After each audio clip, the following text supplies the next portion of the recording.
Browser, bienvenue sur la team Vintage Mécanique avec Xinoc. Aujourd'hui nous sommes avec Mickaël.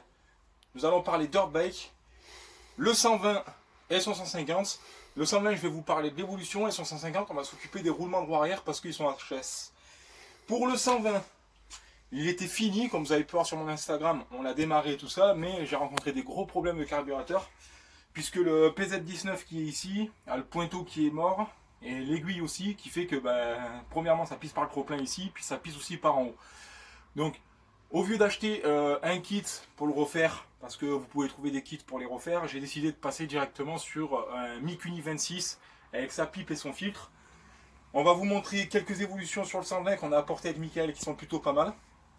Donc, nous avons tout refait, hein, intégralement. Restera l'amortisseur quand même à l'arrière à changer. Faisceau refait et isolé dans son intégralité. Nous avons refait aussi la colonne de direction qui avait pris un petit coup. J'ai commandé tout ce qui était pour le système de freinage. Et petit bonus ici, ça c'est une idée de Mickaël. Nous l'avons fait ensemble puisqu'il y a une vis ici qui a été cassée au niveau du cylindre. Donc qui permet, la vis qui permet de tenir tout simplement la collerette de l'échappement ici. Nous avons pris 2 ressorts avec un collier. Et je peux vous garantir que ça tient bien. On enchaîne tout de suite par son 150. C'est parti les gars. Ça va mon Mika? Ça va, ça va. Bon, impeccable. Impeccable. Les gars, Mickaël, maintenant, il va m'accompagner tout le temps. Je tenais à vous le dire. Tac, tac, c'est la moto qui est ici. Roulement de roue arrière. Et on va s'occuper de ça tout de suite. C'est une opération qui n'est pas trop pénible à faire. Ça demande que quelques outils. Il faut juste être minutieux. Donc, dans un premier temps, il va vous falloir démonter l'axe de roue arrière. Pour ce faire, alors, normalement, si je dis pas de bêtises, c'est 19 à l'arrière. C'est ça même. Et 17 de l'autre côté. Donc, je le défais.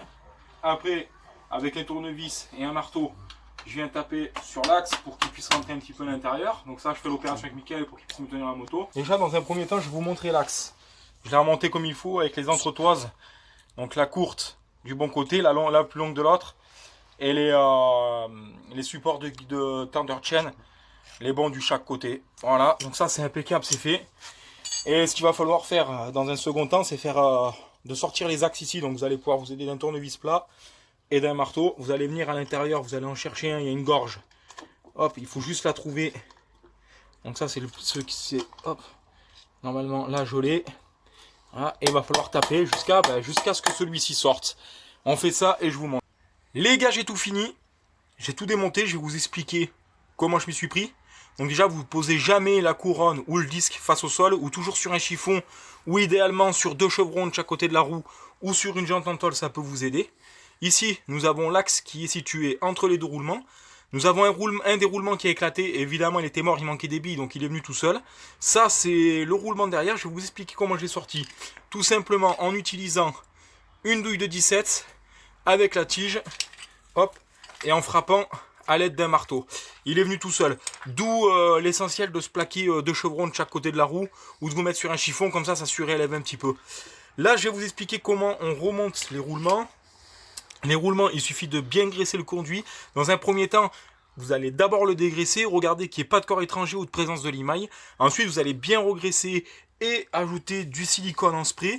Et puis, vous allez glisser vos roulements dedans. Ce que vous pouvez faire, c'est éventuellement, pour dilater la gorge ici, chauffer à l'aide d'un petit chalumeau. Ça peut vraiment aider. Donc, je remonte les roulements. Donc, comme vous pouvez les voir, je vais vous présenter les roulements tout de suite. Hop. Voilà comment ils se présentent neufs. Vous n'avez pas de sens, puisque les écriteaux sont marqués des 2 côtés, donc vous avez les références des 2 côtés. Voilà, les roulements, ils vont venir se placer à l'intérieur, vous avez une toute petite gorge, ils vont venir en buter de cette gorge-là. Donc il faut vraiment être prudent quand vous frappez, et pareil, alors là ce que vous allez faire, c'est que vous allez vous aider avec l'aide de la douille, hop, qui est ici, comme vous pouvez voir. Prenez pas une douille qui vienne frapper sur ici la petite protection, parce que alors là sinon ça va tout bousiller. Donc vraiment douille de 17, hein. Douille de 17, même douille de 15, c'est très bien. Petit coup de silicone, puisque j'ai dégraissé. Présente-nous ton petit pot de graisse Facom, Mickaël, que tu viens de prendre. Petit pot de graisse Facom, de la lithium de préférence.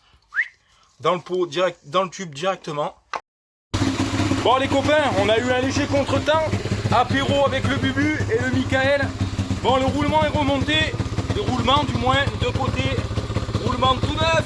Ouais, ça fait plaisir. J'ai réglé sa moto en fait. Soupape et cornet. Enfin, du moins carbu. Carte tour. Carte poignée qu'elle part direct. Bon les gars, c'était Michael et Zinok pour la Team V.